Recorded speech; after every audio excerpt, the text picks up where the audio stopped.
So how many people out there know that October 2nd is considered the International Day of Nonviolence? In 2007, the United Nations General Assembly declared the day Mohandas Karamchand Gandhi's International Day of Nonviolence. Gandhi was born on October 2nd, 1869, in India. As a child, he was married at the age of 13, along with multiple other marriages that he was unaware of before the age of 13. At the age of 13, he was married to Kasturba Mukherjee. They had their first child when he was only 15 years old, but unfortunately it did not survive. Throughout the rest of their life, they had 4 more children. One of Gandhi's most important values was that of vegetarianism. He experimented with meat in the early stages of his life, and a brother and a friend of his convinced him to continually eat meat until he decided one day that he would not continue to disrespect his parents in this way, and that he would not again eat meat until they had passed. Throughout the rest of his life, Gandhi never did eat meat and never went back to it even after his parents did pass. The vegetarianism and other morals that Gandhi held dear to his heart often spurred from religious values. He came from an extremely religious family of Hindus, and he was also exposed to multiple religions throughout his line of work. One specific group of people that Gandhi was very passionate about were the untouchables. These were any group of people that were considered a minority in India and were segregated from the rest of the country.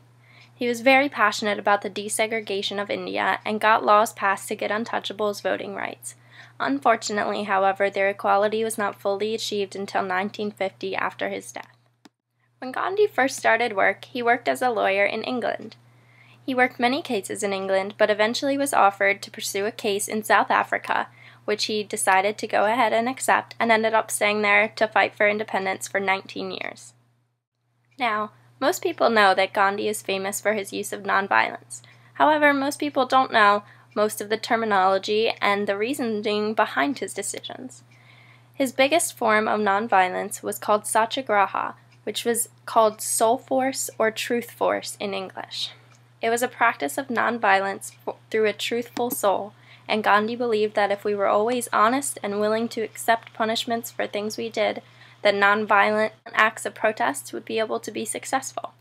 Gandhi used many practices with his use of satyagraha. He had many marches that he performed, such as the Great March in 1913. He also led the Salt March in 1930, which was a 240-mile walk across India protesting the British control and tax on salt. He walked all the way across the country with millions of followers only to pick up a few grains of salt on a beach.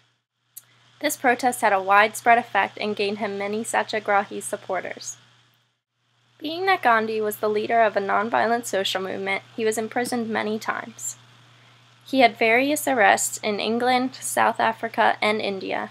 His first imprisonment was in 1907, following the Black Act, which was an act that the British placed to make every Indian and Asian in Europe carry identification or registration for their nationality. Gandhi refused to carry this piece of paper and was sentenced to time in prison. One of Gandhi's most famous practices of satyagraha was fasting.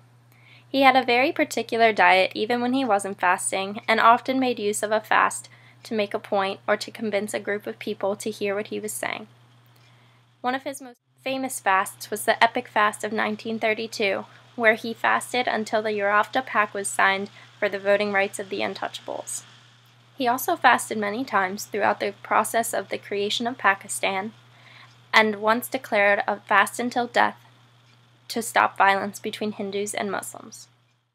Gandhi also made use of protesting acts such as boycotts, like the Indian boycott on foreign cloth, and strikes. He said, "Strikes are the order of the day. They are a symptom of the existing unrest." And Gandhi did not believe that strikes should be used for nonviolent non-cooperation, as he believed they would only further upset people. Now, I bet you don't know that Gandhi lived in an experimental community. He lived in something called an ashram, which was a community full of the satyagrahis that all decided they would communally live together and live by a certain set of morals and values. Gandhi fought for Indian independence from British oppression by using nonviolence. He died on January 30th, 1948, as he was assassinated by Nathuram Godse, a 35-year-old Brahmin. Over 2 million people participated in the 5-mile-long funeral. Gandhi is considered the grandfather of nonviolence and held many successes during his lifetime. He introduced the practice of satyagraha, truth force, and encouraged many people that nonviolence can be a successful method for solving problems.